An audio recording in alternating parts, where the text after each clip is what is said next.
Sambahin ang ngalan mo,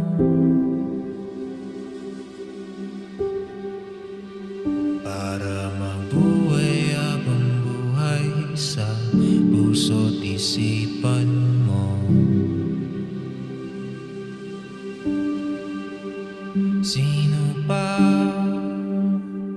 ako para mapansin mo?